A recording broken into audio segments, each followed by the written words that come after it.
Whether you're new to photography or filmmaking, all of this lens business can be super confusing, so I'm gonna try and rifle through all of these basic concepts and things, and I'm gonna try to make it as painless as humanly possible. I do believe it about that time, let's get into it. Categories. We've got two categories, prime lenses and zoom lenses. A zoom lens has a range of focal lengths and you can zoom in and out, very convenient.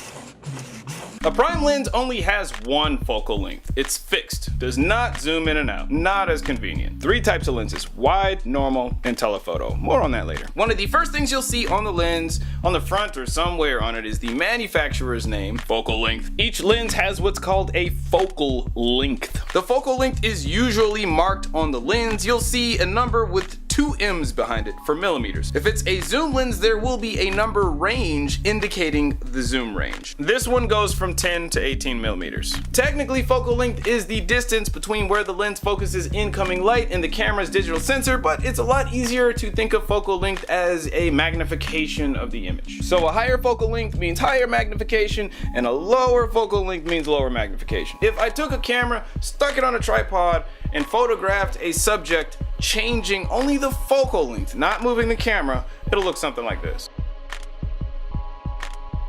Again, the tripod is not moving. We're just changing the lens and the focal length. Aperture. There's an opening in the back of the lens that opens and closes. This is the aperture. The next few numbers on the lens refers to the aperture. The aperture is a ratio of one and another number. The other number is the maximum aperture, or the widest the aperture can open up. The lower this number, the more light the lens can take in. It might get confusing when you see two numbers here. Which is the maximum aperture, 4.5 or 5.6? Well, it's both. This means that the lens has a variable aperture. So when you zoom, all of the optics inside are shifting. Because of this shifting, the lens takes in less light toward the end of the zoom range, resulting in the aperture changing. You can see it in camera as well. Notice how when I zoom in, the image darkens slightly. Again, that's because the aperture is changing. You mostly see this with cheap mass-produced zoom lenses like this kit lens.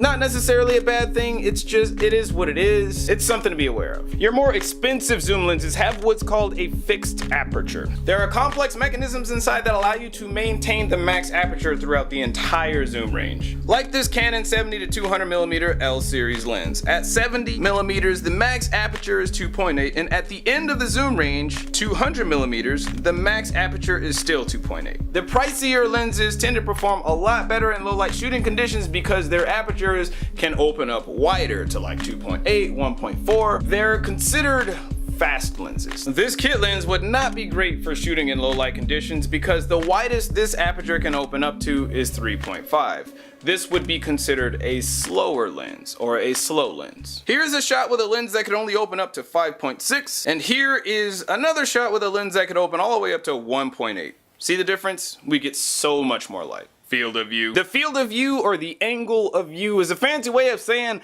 how much stuff you can see in the frame. If I take a shot of this toy on a 10mm lens, we have a very large field of view, which means we can see a lot more of the environment around the toy. If I take another shot of that same toy at 200mm, you'll notice that the field of view is very different. It's so narrow that we don't see much of the environment at all. Lenses that provide a field of view that's about what the human eye can see are considered standard or normal lenses.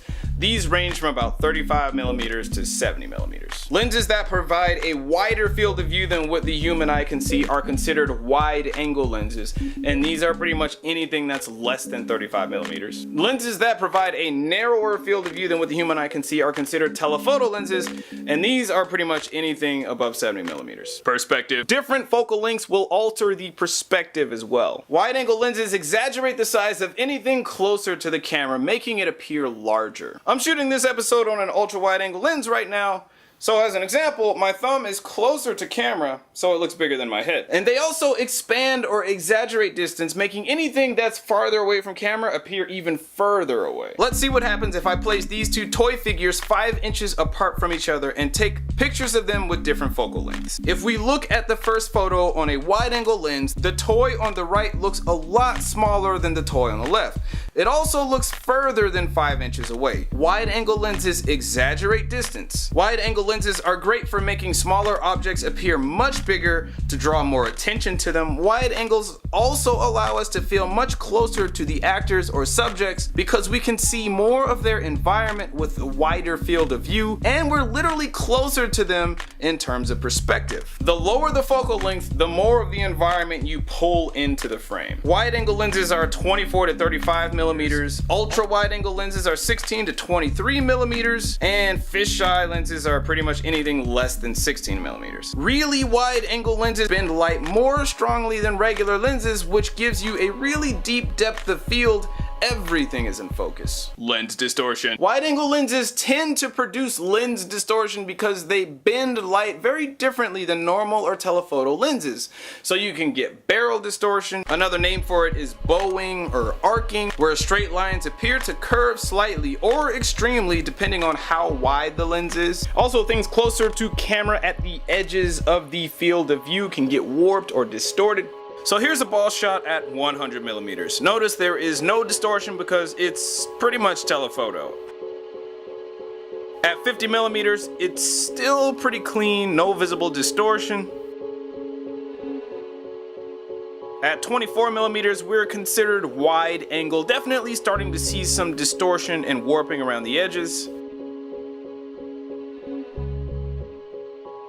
At 15 millimeters, we're in the ultra wide territory. The ball loses its shape around the edges of the frame. At 10 millimeters, the ball takes on more of a pill shape around the edges. Compared to an earlier shot at 100 millimeters, the distortion is pretty severe. Lens compression. Longer focal length lenses, 70 millimeters and above, compress distance. So background objects and foreground objects look way closer than they actually are. Remember that pic that I took earlier at 10 millimeters? Let's take another pic of the same toys going telephoto on a longer focal length. Remember the position of this tripod and how it looks in the background here for the next shot. So here's a pic of the toys at 200 millimeters. The toy on the right looks much closer to the toy on the left now.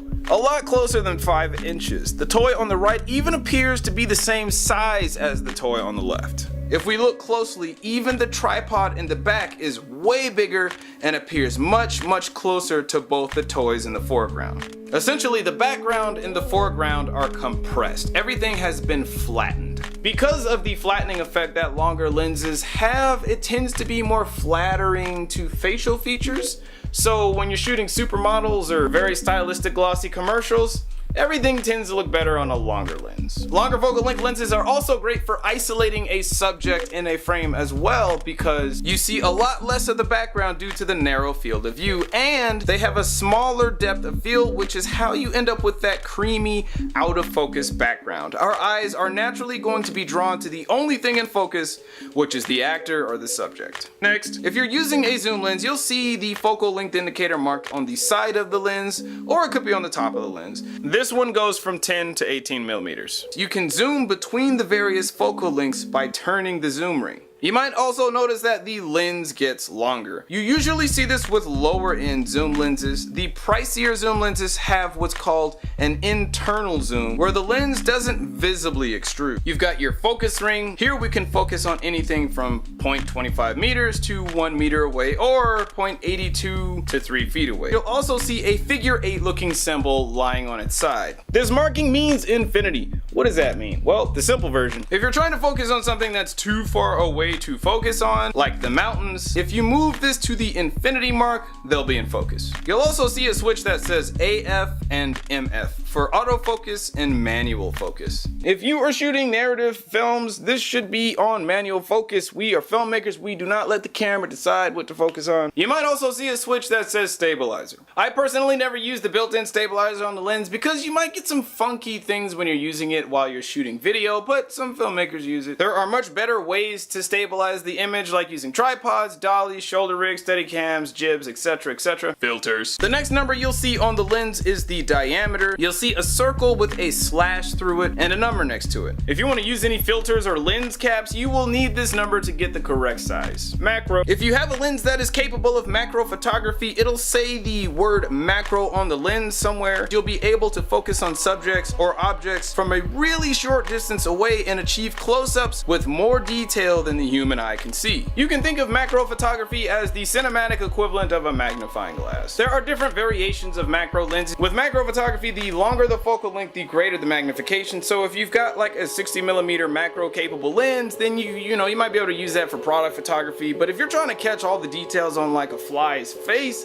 then you're probably going to want to go to 100mm or more. One thing to remember about shooting macro is you'll end up with a really shallow depth of field. So if you want whatever you're shooting to be completely in focus and not just like a small piece of it, then you're going to have to pour more light on it and close that aperture down so that you can get more in focus. On the back of your lens, you'll see a colored dot. This is the mounting marker. It lines up with the identical dot on your camera so you can mount the lens onto the camera correctly. You should never have to force a lens onto a camera. If it's not lining up, then you're probably doing something wrong. Lens mounts. Digital cameras that can use interchangeable lenses have different mounting systems or connection points. These different mounting systems ensure that the lens connects to the camera the way it was designed to, so that light passing through the lens will fall onto the sensor correctly. Most lenses and cameras have contacts which allow the lens and the camera to communicate information like autofocus, aperture, various settings back and forth. When you change the settings in the camera, this connection allows the lens to know what settings to use. Some of the most common mounting systems are the PL mount, the Canon EF mount, the Nikon F mount, the Sony E mount. There are plenty of others. Sometimes this can get a little tricky because manufacturers make various types of mounts, so you can get a lens that say is like a Canon EFS mount and it won't fit on a Canon camera that just has an EF mount. The moral of the story, if you're buying or borrowing a lens, make sure you get the lens with the correct mount. If you do run into a situation where you have a lens and a camera and they're two different mounting systems, there are adapters that you can get, but that's as far into adapters as I'm going in this video. Prime lenses. As I mentioned before, prime lenses are fixed. They only have one focal length. They do not zoom, but there are advantages to using a prime lens. 1. Prime lenses tend to be smaller in size and lighter, which makes them more portable. Their construction is not as complicated as a zoom lens. They have far less glass and they're also faster, which means they can open up to wider apertures, taking in more light. It makes it a little bit easier shooting in places with low light. 2. Prime lenses tend to produce sharper images than zoom lenses. This is one of the reasons why filmmakers prefer to work with primes. 3. Because primes open up to larger apertures, you can get really shallow depth of field. 4. They're generally cheaper. A really nice expensive prime is not going to be as expensive as a really nice zoom.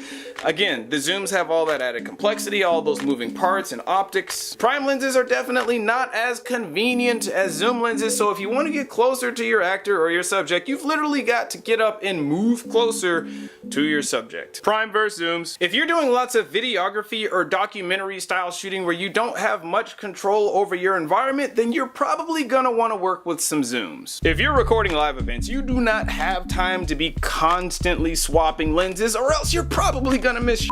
The range of focal lengths allows you to zoom right in on the action, and also if you're gonna be in really dusty, sandy, dirty places, you don't want to be swapping lenses in these environments, as you're gonna get dust and stuff all over your sensor. But if you're doing narrative style filmmaking or music videos or commercials and you've got adequate control over your environment, meaning you've got actors, you control the lighting, you control the set dressing, etc., then primes are definitely the way to go. You'll want that sharper image, you can do lens swaps, plus you've got the lower light performance with the wider maximum apertures. If you're literally just starting out and you got no money, just use the kit lens. Use what you got. Cinema lenses. This is a 50mm photography lens, and this is a 50mm cine lens. Cinema lenses are designed specifically for filmmaking, whereas photography lenses are designed for photography, but you can do both with them. So there are a few differences between cinema lenses and photography lenses. The focus throw on a cinema lens is a lot longer than a photography lens. With a bigger focus ring and longer throw, it's much smoother and easier to rack focus, especially when you're opened up to a wider aperture. With the cinema lens, finding focus and racking with the subject is a breeze because you've got the nice range. You can rack nice and slow and smooth. But with photography lenses, the focus ring is so small, it's easy to blow the focus or miss the mark, The smallest adjustment shifts the focus so much that it's hard to rack. The markings on the side of cinema lenses are more in depth. There are no autofocus motors inside of cinema lenses, meaning there's no autofocus. You shouldn't be using that anyway. Filmmakers don't use autofocus!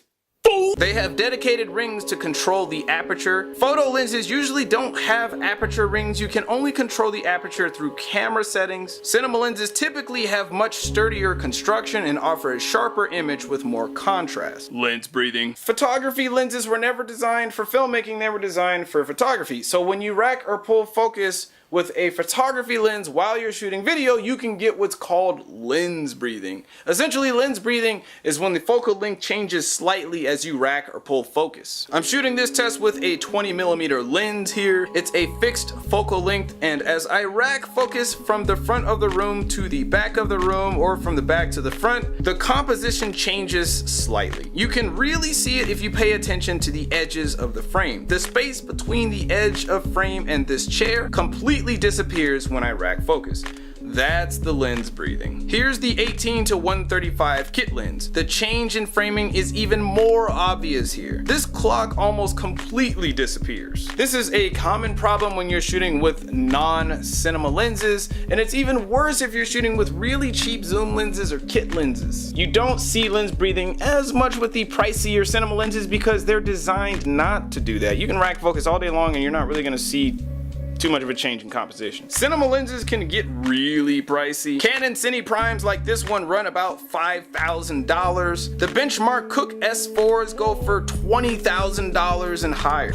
That's a lot of money! Do I really need that? That really depends on what you're shooting and what you're using them for. If you're shooting documentaries, you probably don't want to use cinema lenses. They're very bulky, they're very big, they're very cumbersome. But if you're working on a narrative film or a commercial and you've got a budget, a film crew, and a focus puller, then they are great. Rent yourself a few and they'll make your life a whole lot easier. Cleaning lenses. Start with a blower to blow off any dust. If you've got any stubborn particles or smudges, you can put some lens cleaning solution onto a microfiber cloth and then clean the lens. Don't ever put the solution directly on the lens. You can also use a lens pen to really work those smudges out, but make sure there's no dust on the lens first or you'll scratch the coating on the lens. The last option is breathing on the lens and rubbing it in with a shirt if it's soft enough.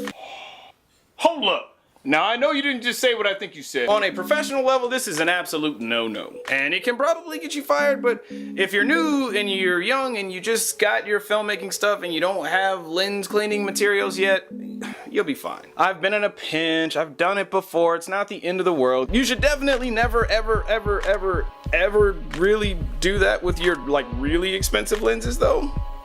Like ever. Lens protection. There are two ways to protect your lenses. One is screwing a UV filter on the end of the lens, so if anything hits the lens, it's gonna crack the filter instead. It actually works. A lot of people don't care for this method because if you spent some serious cash on some good glass, the last thing you want to do is degrade your image quality by putting cheap glass or cheap plastic in front of it. The second is using a lens hood. Aside from flagging unwanted lens flares, it also acts as a bumper for your lens.